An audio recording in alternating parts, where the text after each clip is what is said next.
ఇది చూడండి, ఈరోజు మన క్లాస్లో రేపు రాబోయేది వినాయక చవితి ఫెస్టివల్ ఉంది. ఆ వినాయక చవితి ఫెస్టివల్కి అసలు వినాయకుడి బొమ్మకు సంబంధించి సింపుల్గా ఎలా డ్రా చేయాలో చెప్తాను, జాగ్రత్తగా చూసి నేర్చుకోండి. అర్థమైందా?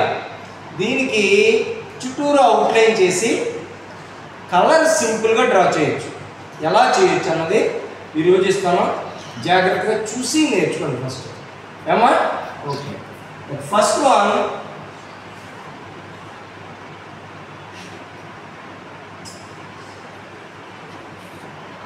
ఇలా హార్ట్ షేప్ వేయండి. చేసిన తర్వాత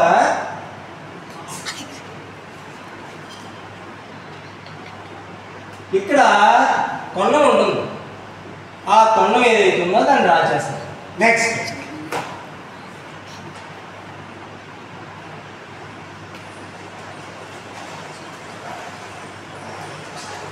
మనకి కావలసినటువంటి ఇయర్స్ ఏవైతే ఉన్నాయో ఆ రెండు ఇక్కడ చూడడం జరిగింది. తర్వాత ఇటు ఇటు 2 లైన్స్ వేసి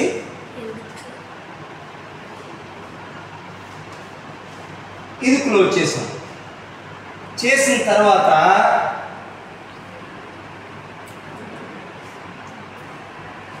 ఇది ఎలాగా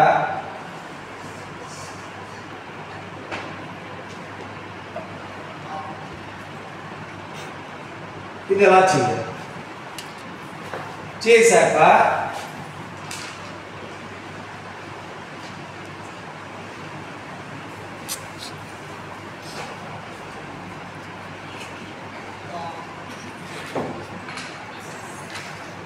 మనకు కావలసినటువంటి వినాయకుడిది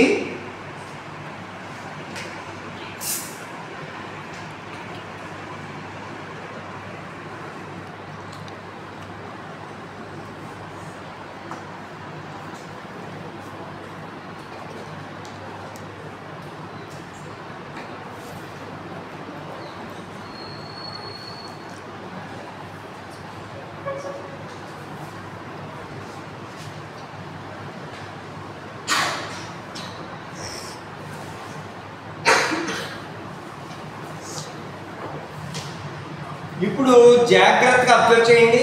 మనం చేసిన తర్వాత మెయిన్ వినాయకుడికి కావాల్సినటువంటి మెయిన్ రూపం వస్తుంది. దీని తర్వాత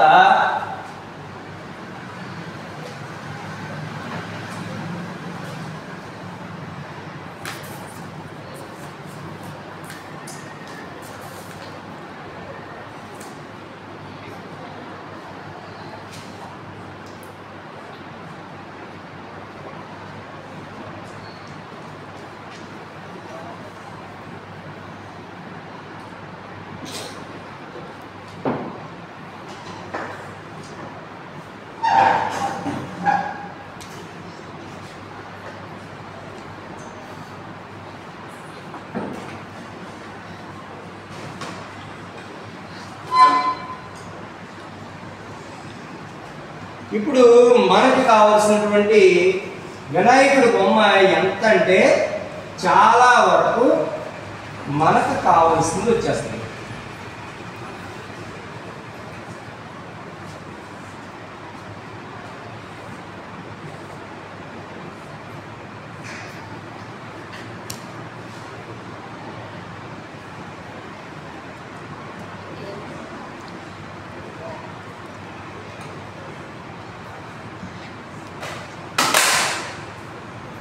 చూడండి, ఇప్పుడు మనకి కావాల్సినటువంటి వినాయకుడి బొమ్మ ఏదైతే ఉందో ఆ డయాగ్రామ్ని సింపుల్గా చూడడం జరిగింది. ఇందులో మళ్ళీ చెప్తున్నాను, స్టార్టింగ్ ఇది హెడ్ డ్రా చేసి ఆ తర్వాత కన్ను డ్రా చేసి నెక్స్ట్ మనకు కావాల్సినటువంటి మధ్యలో స్టమక్ ఏదైతే ఉందో డ్రా చేస్తాం. ఆ తర్వాత పంచె, ఆ తర్వాత ఇయర్స్, నెక్స్ట్ కిరీటంతో మనకి వినాయకుడి బొమ్మ రావడం జరుగుతుంది. దీని అందరికీ కలర్ చేసేటప్పుడు మధ్యలో స్కిన్ కలర్ వేసి వీటికి ఆరెంజ్ కలర్ వేసి పైన కిరీటానికి ఎల్లో కలర్ వేస్తే అందంగా ఉంటుంది. మరి ఈ వినాయకుడి బొమ్మ మీకు సులువుగా వచ్చిందని నేను అనుకుంటున్నాను. మరి దీన్ని నీట్గా డ్రా చేసి అదేవిధంగా ఆ రోజుని ఏ రోజైతే వినాయక చవితి ఉందో మీ ఫ్రెండ్స్ అందరికీ కూడా విషయం చెప్పండి. మరి నెక్స్ట్ క్లాస్లో నేను ముందుంటాను. అంతవరకు థ్యాంక్ యూ.